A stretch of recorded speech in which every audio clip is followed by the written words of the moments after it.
Welcome to the Attract and Standout podcast. I'm your host, Darlene Hawley, a communication expert dedicated to empowering heart-centered entrepreneurs and executive leaders to find their voice and share their message with confidence and clarity, because I believe that clear communication is the key to a thriving business and powerful leadership. I do this through one-to-one coaching and interactive training experiences where I help women develop practical communication tools to engage their people, build trust, and create lasting impact. Learn more about working together at darlenehawley.com/work with me. Let's dive into another episode. Hey there, welcome back to another episode of the Attract and Standout podcast. I am so excited to chat with you today. I actually had a guest cancellation, and instead of just canceling out of Zoom for the day, I thought I would come in and talk to you about a topic that I know is so important: why your story isn't landing. Most of us, as either entrepreneurs or executive women who are out there leading teams and organizations, want to add story to the work that we're doing. And we struggle sometimes either to add it in because we're not sure how to do that. We feel like we're making mistakes, or maybe we're not sure if the story even matters or if it's going to apply to the people we're talking to. So I want to share a few reasons why your story isn't landing. So oftentimes we write a social media post, or we write a blog post, or maybe we're even emailing or talking with a team member, and we start to share our story and we feel like we hear crickets. You finally work up the courage to share something personal, a moment that has shaped your life, maybe a challenge that you overcome, or maybe even a win that felt really huge. But then when you share the story, you feel like you're getting crickets. Nothing really happens. You don't maybe get replies to the blog post or to the social media post that you shared, or maybe you share the story in a meeting with your team and they just kind of stare at you. Maybe it doesn't quite connect the way that you thought it was going to. And sometimes we feel like maybe the only people that are cheering us on are our moms or our besties, maybe a couple colleagues who've had our back for a while, or maybe even colleagues from other organizations or people that we've met while we've been out networking, but we just don't feel like the people that are meant to hear the message are actually hearing it.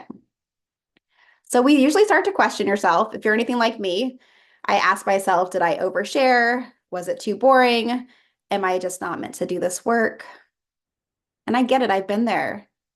I've been there, like I shared, and a lot of my clients that I work with feel like they've been there as well before we started working together, of course, because it's hard to share our truth. It's hard to put our story out there. But the truth is, your story isn't the problem, because people need to hear your story now more than ever. The problem usually is how you're telling it. And if you've ever felt like your message isn't landing, or if it's not resonating with your audience, I want you to stay with me, because I'm about to tell you a few ways. I'm going to break it down for you of exactly why this is happening and how do we fix it. All right, so I'm going to share 3 reasons that your story isn't landing. The first one I want to talk about is your story is about you, but it's not for you, it's for them. People are not reading your story because they care about you.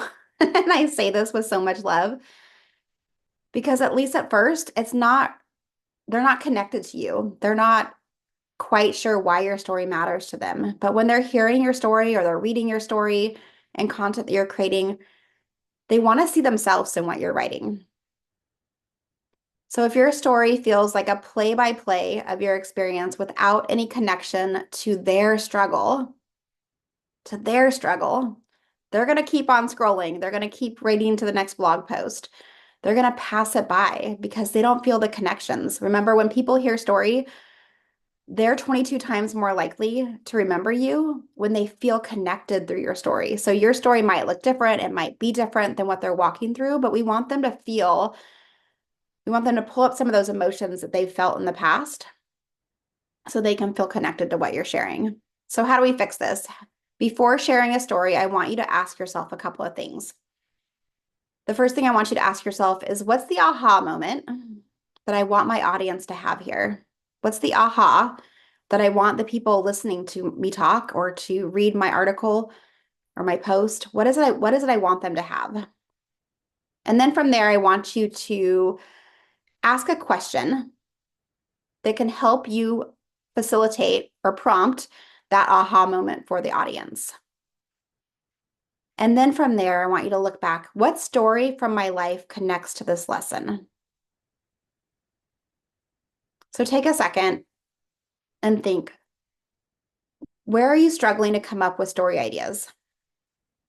Oftentimes, we can ask ourselves what's the aha we want to prompt. We can know what question we want to ask, but we get a little bit stuck on what is the story I'm going to share here. And my favorite tip for this is to create what I call a story bank. And this could be a Google Doc on your computer or a Word doc. It can be a journal you have by your bedside. It could be a notes tab on your phone. But I want you to take 2 to 3 minutes each evening to jot down a couple of small moments that have happened to you throughout the day. Maybe it was a conversation you had. It could be a struggle that came up during the day. Maybe it was a win. Maybe it was a funny mishap or something that you did while you were out on a walk, or you were talking with a team member, or maybe when you were speaking to a group, or maybe even a prospect, something funny that happened that day. And it can be something even emotional.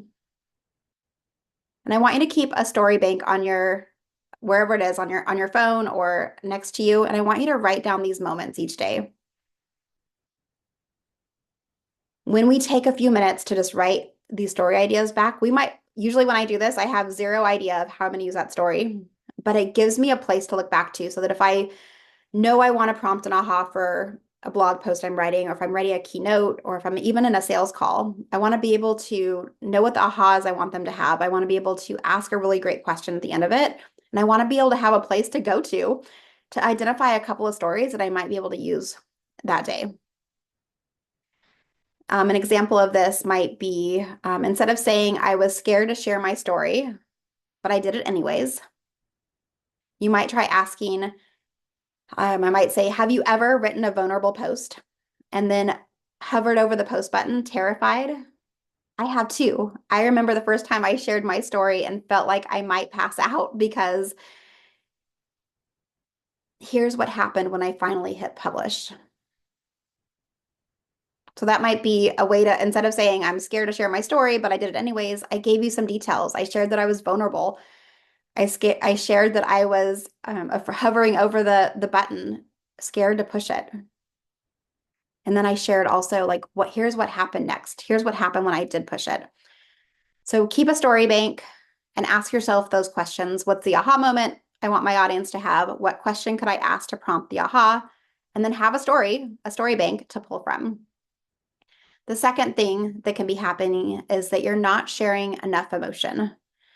If your story lacks emotion, it's not going to land. People want to feel connected. They want to feel connected like heartstrings. We want to not only feel the connection, but we want to know like how you felt in the moment, not just what happened, but how you felt. What are those emotions? I know oftentimes it makes me think of, even when I in my therapy sessions, sometimes my therapist will ask me, like, how are you feeling in your body? How are you feeling during this experience? And sometimes I get a little bit frustrated because I'm like, I don't want to talk about the feelings. I just want to talk about, what happened.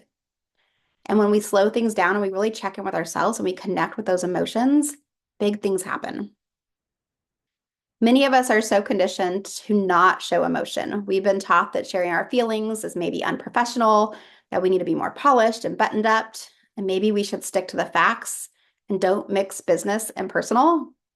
And I disagree. You can't do that without sharing. You can't do that without sharing all the skeletons in your closet. And it's okay not to share all the things, because there's definitely a lot of things in my life that I don't talk about. But we need to share those emotions too. Emotions is what makes people trust you. When you share your raw, impactful experiences, when you're talking about the fear, the excitement, the heartbreak, maybe the uncertainty, you give your audience permission to feel those things too. They're going to connect to things that have gone on in their life or things that have impacted them. So instead of saying, I used to struggle with visibility, I'm going to give you another example. Instead of saying, I used to struggle with visibility, I might say, I remember sitting in a meeting, my throat felt tight, my hands were sweating, knowing I had something big to say, but I just couldn't make myself speak. And I remember driving home that day in tears, wondering why I was holding myself back. See the difference there? See how it went from I used to struggle with visibility to me really setting the tone there, letting you know I was sitting in a meeting, how I was feeling, my hands were sweaty, my throat was tight. I knew I had something to say. And I remember I felt like I was holding myself back in that moment. So, an action step for you might be next time you share a story, ask yourself, how did this moment make me feel? Can I bring my audience into that feeling? Can you pull them in to connect with the heartstrings? And the third one is you're waiting for others to go first. So many of us hold back because we think, who am I to share my story? What if people judge me? Does anybody even really care? But here's what I need you to know. When you speak up and you share your story, you're giving permission to others to share their story as well. So not only are you getting your message and your story out into the world, you're giving permission to other women and other leaders to share their story too. So think about a time someone else shared something vulnerable. Maybe it was a struggle or a win or a truth that you didn't know you needed to hear that day. Didn't it make you feel seen? Maybe it let you feel less alone. That's exactly what happens when you share. When you go first, you make it safer for others to do the same. You create space for the conversations that truly matter.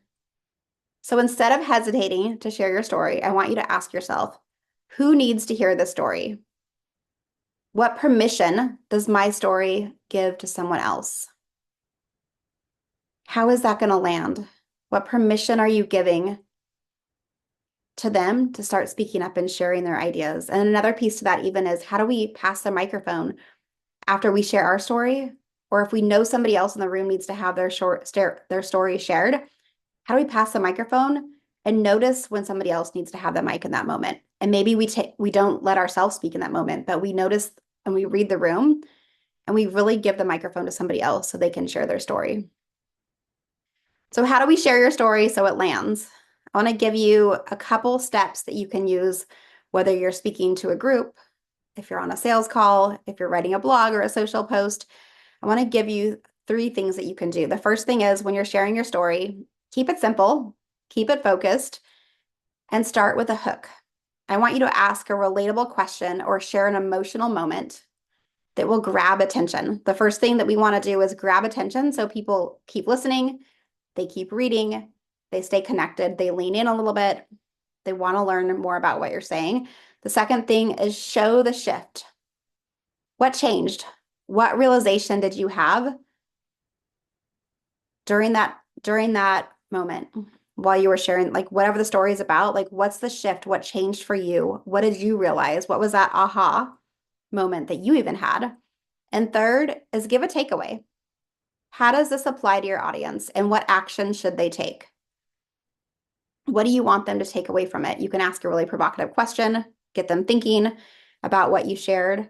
Maybe you can invite them to post below, or you can ask a question. If you're in a meeting or if you're speaking to a group, ask a really good question and have the audience participate with you. The person you're having a conversation with, have them post in the social post below or to send you a DM. But what is that takeaway? What action do you want them to take?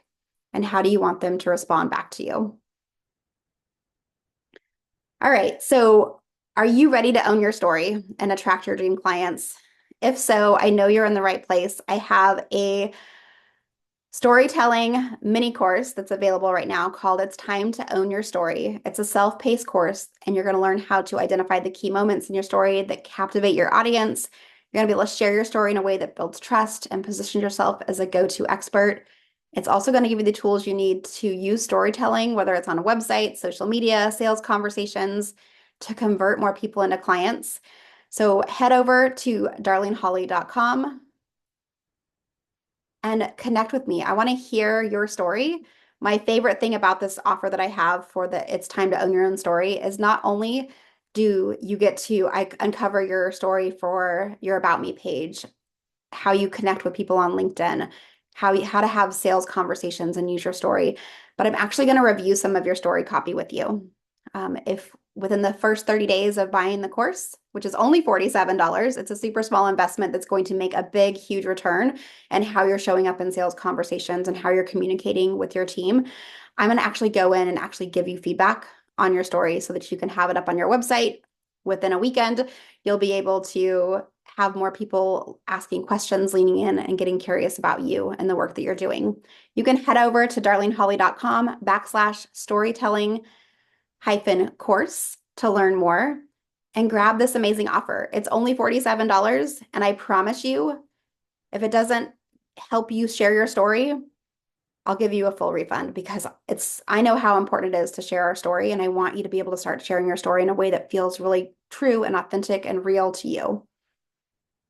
All right, that's another episode of the Attract and Standout podcast. I'm so excited that you joined me today for this impromptu session. I know oftentimes I have a lot of guests here on the show, and I'm going to start doing more of these. I want to start having more one-to-one conversations with you and just sharing a few tips and things that you can bring into your life to help support your message, whether it's with leaders, whether you're a leader in it with a team, or if you're an entrepreneur who's growing a business. We want to make sure our messaging is standing out. We're sharing stories. We're showing up more like ourselves. So thanks again for tuning in to another episode of the Attract and Standout podcast. I have new episodes dropping twice a month, so be sure to subscribe if you're brand new here. And if you want to stay in the loop, you can head over to darlenehawley.com/standout to join my newsletter so that you can stay up to date, not only on the podcast, but get valuable tools that are going to help support you with your communication goals. And as always, remember, I believe in you. You're allowed to stand out. You're allowed to shine. You're allowed to be you. I'll see you next time. Bye, everybody.